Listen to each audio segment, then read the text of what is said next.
Assalamualaikum warahmatullahi wabarakatuh. Eh, Pada kesempatan kali ini, saya akan mempresentasikan panduan observasi atau profiling peserta didik yang akan saya teliti di MA Putri Talaga. Oke, panduan observasi atau profiling peserta didik ini bertujuan untuk memahami karakter, profil, dan perkembangan peserta didik. Selain itu, hasil dari profiling peserta didik ini digunakan untuk menentukan strategi pembelajaran.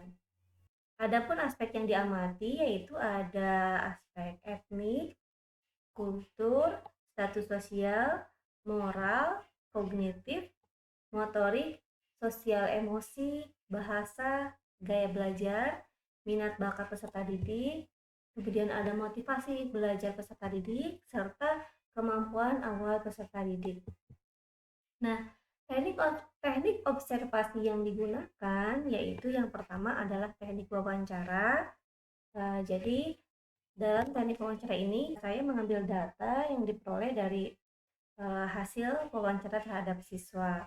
Kemudian angket ini diberikan kepada peserta didik melalui Google Form dan peserta didik mengisi angket tersebut. Kemudian sasaran observasi dalam pemahaman peserta didik ini yaitu adalah siswi kelas 12 MA Putri Talaga. Nah, data yang diambil ini menggambarkan karakteristik dari siswa kelas 12 MA Putri Talaga dan data yang diambil di sini hanya 10 siswi sebagai sampel. Kemudian panduan observasi yang akan saya gali di sini tadi sudah dijelaskan sebelumnya bahwa ada aspek-aspek perkembangan peserta didik. Yang pertama di sini ada etnik, profil peserta didik berasal dari etnik mana atau dari suku mana, kemudian kulturnya, bagaimana adat istiadat, tradisi, budaya dan bahasa yang berlaku di daerah peserta didik tinggal. Kemudian bagaimana status sosial keluarga peserta didik. Nah, siapa nama ayahnya, ibu, dan berapa saudaranya, bagaimana kondisi sosial keluarga peserta didik. Nah, itu juga perlu diketahui dalam memahami profil peserta didik. Kemudian bagaimana perkembangan fisik peserta didik tersebut, bagaimana tingkah laku fisik peserta didik, seperti apakah sudah mencerminkan fisik yang sesuai dengan fase perkembangannya, ataukah dia terdapat kekurangan fisik, ataukah ada perkembangan fisik lainnya, atau riwayat penyakit dan lain sebagainya. Itu pun perlu ditanyakan. Kemudian yang perlu digali berikutnya adalah perkembangan motorik. Perkembangan motorik meliputi pergerakan tubuh seperti aktivitas olahraga, menulis, menggambar, dan lain sebagainya.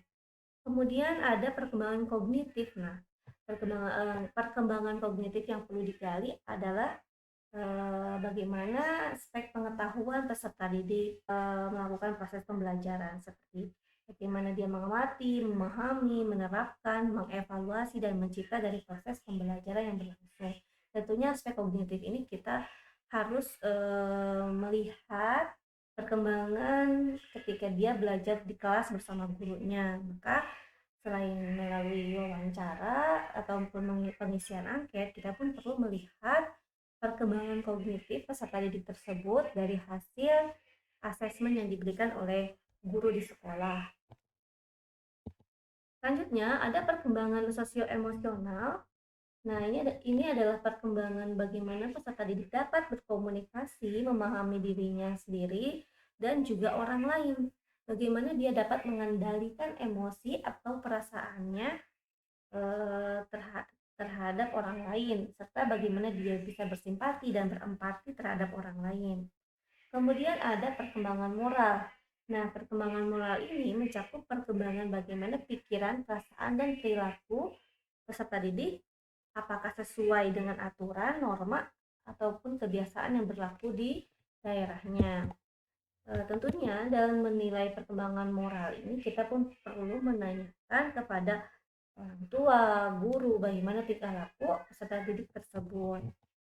Tidak hanya dengan angket kita bisa menentukan bahwa anak tersebut memiliki moral yang baik, gitu. Tapi kita juga harus mengobservasi sekitarnya. Kemudian ada observasi minat dan bakat. Nah, observasi bakat dan minat ini untuk mengetahui bakat apa yang dimiliki peserta didik, serta peserta didik itu condongnya terhadap apa, jurusan apa, minatnya, dan cita-cita apa yang sesuai dengan kemampuannya gitu. Nah, biasanya tes minat dan bakat ini dilakukan oleh eh, tim bimbingan konseling ataupun boleh oleh guru, yang mana ada soal-soal khusus untuk mengetahui minat dan bakat peserta didik seperti tes kemampuan verbal, kemampuan numerik, dan lain sebagainya. Nah, untuk mengetahui minat juga ada tesnya kecondongan terhadap profesi. Jadi peserta didik itu um, cita-citanya ingin menjadi apa dan condongnya itu dia ingin menjadi apa, apakah sesuai dengan bakat yang dia miliki. Nah, ini biasanya dilakukan oleh sekolah gitu untuk menentukan uh, jurusan peserta didik tersebut. Oke, selanjutnya ada observasi terhadap motivasi atau minat belajar. Nah, mengetahui motivasi ini eh, biasanya kita melakukan observasi, wawancara atau angket untuk mengetahui apakah peserta didik itu kesehariannya termotivasi atau tidak untuk belajar. Nah, itu motivasi itu ada dua, dari dalam diri sendiri dan juga dari luar. Nah, kita sebagai guru perlu mengetahui faktor apa saja sih yang memotivasi peserta didik tersebut untuk belajar.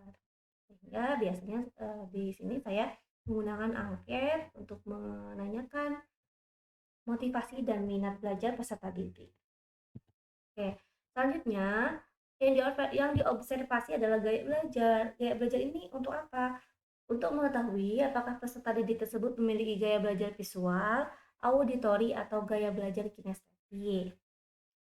Nah, ini perlu kita ketahui karena guru dapat menentukan jenis strategi apa ketika merancang pembelajaran agar pembelajaran itu sesuai dengan gaya belajar peserta didik. Misalkan menggunakan media apa yang mencakup ketiga gaya belajar tersebut.